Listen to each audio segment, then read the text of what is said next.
Hey everyone, today we're going to talk about property management teams. In my real estate investing career, I've learned that one of the biggest tools you can use to leverage your time and energy is a great property management team. But I also know that finding a company that is a good fit is easier said than done. So today, I'm going to share all of my best secrets on property management. We're going to talk about the nitty-gritty and how hiring the right company is imperative, what your role is when you're overseeing a property management company, and the questions to ask, the red flags, how to build a strong relationship, and so much more. Now, before we get into the details, be sure to subscribe to our channel and turn on the bell notification for great investing tips so you'll be notified when we post a new video. All right, let's talk about property management, and let's start with hiring. Now, at Morris Invest, my company, we've already vetted property management teams for our clients, but if you're starting from scratch, you're going to have to do a little legwork yourself. Make some phone calls and find about 3 to 5 companies that you'd like to interview. Very simple to do a Google search and find a few that you're going to get a hold of and make a phone call to those people. It's imperative to get on the phone. That's why we're such big advocates of using the phone, because you can learn a lot about a person when you talk to them. Here are a few questions to ask. Number 1, how do you screen your tenants that are going to stay in the properties? What screening mechanisms do you have in place to let me know that I've got a great tenant or a dud of a tenant who's not going to pay their rent? Number 2, what percentage of rent can I expect to pay you monthly? So if your property makes $1,000, are you paying 8%, 9%, 10%, 12% to the property management company? What percentage of the monthly rent will you pay to the property management company? They're doing a great job. They should get paid, but it's important to know how much. Number 3, what other types of fees might I expect? Are there any sort of other hidden fees? If there's a maintenance request, do I have to pay a fee when you go and make a fix on the property, or change a toilet, or a gasket breaks in the middle of the night? What sorts of things do you have to pay in order to make sure that they're taking care of these properties? And next, what's your preferred communication method, and how quickly will you return my calls or my messages? And how quickly will you respond to my tenants' requests? Are you guys using email only, or do you get on the phone and let me know what's happening with my property? Do you send text alerts? Do you use a software system? How do you communicate? These are all incredibly important questions to ask a property management company. Next on the list, how do you handle a tenant turnover? We will all have a tenant turnover. When a tenant leaves a property, they move, they transfer school districts, they upgrade, they want to, they have a baby and they need more space.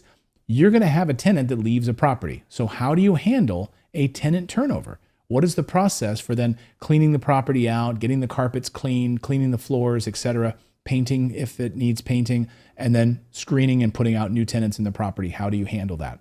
Next question to ask them, what is your role during an eviction process? I've had evictions, not a lot of them, but you might have an eviction from time to time. If you're a real estate investor and you've got 100 properties, you're going to have an eviction at some point. I'm just telling you it's going to happen. So what is their role during the eviction process to get that tenant out of the property? Now, we like to invest in landlord-friendly markets where the tenant can be removed from the property rather quickly. That's why we invest in landlord-friendly states like Texas and Missouri and other places like that.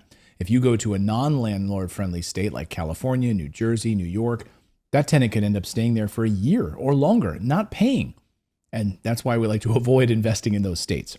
And here's one of my favorite questions to ask a property management company, a potential property management company that you're going to work with. How do your vacancy rates compare to the market's overall rates? So let's talk about this market. Let's say you're in a city like Lubbock, Texas, or other areas, and the vacancy rate is very, very low. Well, then if the property management company's vacancy rate is 2 times higher, then that's a red flag. That's a problem, right? So I want my vacancy rate for my properties in this property management team to even be lower than, or at least on par with what we're currently seeing in the overall market. Very, very important to know the vacancy rate and how long would that property sit vacant after a tenant moves out during a tenant turnover. Is it going to be 1 week, a few weeks when they're marketing the property, screening for a new tenant, they want to get the right person in there? Or will it sit vacant for many, many months? These are all questions that I would want to know the answers to. Now, here's what I'd consider green flags to look for when you're interviewing a property management company. Strong communication. When it comes to property management, communication is key. You want to work with a team that will not only respond to your requests in a timely manner, but will also ensure that they're available to your tenant, because you're essentially, look, you're the customer service team, right? And you want them to be able to handle it. If the tenant has a problem, has a leaky toilet at 2 a.m, they want to be able to get a response pretty quickly. Also, thorough background check process. These are green flags. Typically, you want them to conduct a criminal background check, a credit check, and take a look into their employment history. Are these people that never are employed? They have a criminal background and they don't pay their rent? This is a problem. It's up to you what type of tenants you'd like to accept in your property. And you might say, I'm going to give all of the people in the world the best shot possible to stay in my properties. Great. Well, that's up to you. But it's important that your property manager at least looks into these different screening processes and decides who is best for this property. Very, very important. Otherwise, you could be sitting there with a vacant property for many, many months if you don't take that up. Number 3, digital portal. You should be able to log in somewhere, into some kind of software, see your banking info, see your leases and maintenance. Look, this isn't 1993 anymore, guys. We're on the internet. So I should be able to log into a portal. I should be able to see my properties that my property manager is managing. Let's see if last month there was a maintenance request. They had to go out to the property and fix an air conditioning unit or fix a leaky faucet or something like that. Or see the cash flow, the property, the rent flowing into this property. Also see the lease agreements. If I need to get a copy of my lease very quickly, I can just log into the portal and see it. You need this stuff. This is how you keep your finger on the pulse of what's happening at your property. They should absolutely, in the year 2023 and beyond, have digital software that allows you to access your portal. All right, here's some property management red flags that I want to go over. Long vacancies. Now, I know you've done your market research, so you shouldn't have long vacancies in a proven market, right? Right? A strong property management team should be able to fill vacancies within a few months at least. So ask about their track record, and sometimes it might take longer to place the right tenant who might stay for 5 years. I'm willing to have a property sit vacant for a little bit longer, as long as I'm going to have a tenant in there who's the right tenant, who's going to stay a long time. So ask about their track record. What are your track record on vacancies? I'd love to hear it. Next, are they always unavailable? Are they too busy to take your phone calls, get back to you in a timely manner? If they're seemingly unavailable or too busy, that is a red flag. I would stay away from that company. Next, is their pricing inconsistent with the market rates? Why are you charging me so much more than the 3 other companies I've called? What's going on here? Something is a little fishy. Next up, no policies or plans to deal with vacancies, evictions, or etc. So they don't really have a policy. They just kind of deal with it and they kind of wing it. I wouldn't want to be there with that property management company. Next up, not enough experience or knowledge in the market. You know, history is important, and we won't work with a company unless they have at least 5 years experience in a particular market. That means they don't know how rents will change, what streets are better, what neighborhoods provide better rents, etc. And also, another red flag, they have an excessive fee schedule, all sorts of hidden fees and things they're charging you for, nickel and diming you. That to me is a red flag. Next, how to manage and oversee your property management team. This is vitally important.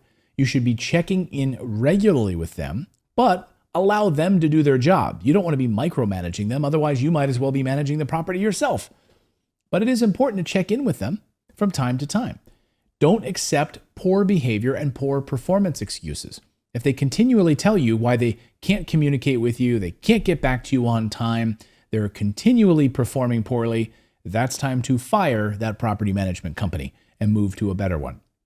Next, approve requests when asked. My personal philosophy entails giving them the green light to fix things under a certain dollar amount. That's totally up to you. Is it $100? Is it $200? I don't need to have you ask me to go fix a towel rack or a toilet or a leaky faucet because you're worried that I wouldn't approve it. Just look, if it's under $200, or maybe for you it could be under $500, you could just approve it. Whatever you want, just say, go ahead and do it. Charge me later for it. Make sure it's in my digital portal so I can see if there was a maintenance request that needed fixing. But I approve it. You don't have to call me to approve these little fiddly things.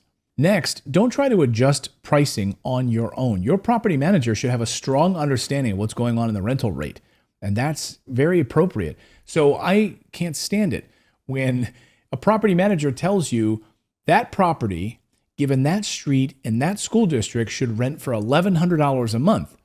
And then you as the owner come in and say, nope, I want to charge $1,500 a month. Great. That's the stupidest thing you can do, because that property is now going to sit vacant.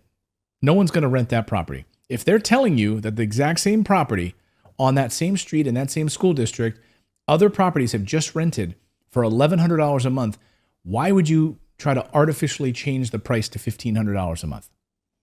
It's going to sit vacant, and then you'll blame the property manager.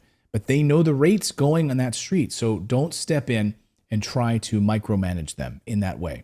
Next up, they should be taking care of paperwork in a timely manner. This is very important for a property manager. And remember how important they are to your success, so treat them with respect. They are human beings after all. But all of these things, red flags, green flags, and questions to ask, are vitally important for you to have success with a property management company. So thanks so much for watching. Make sure you check out all the links below in our description, and we'll see you next time.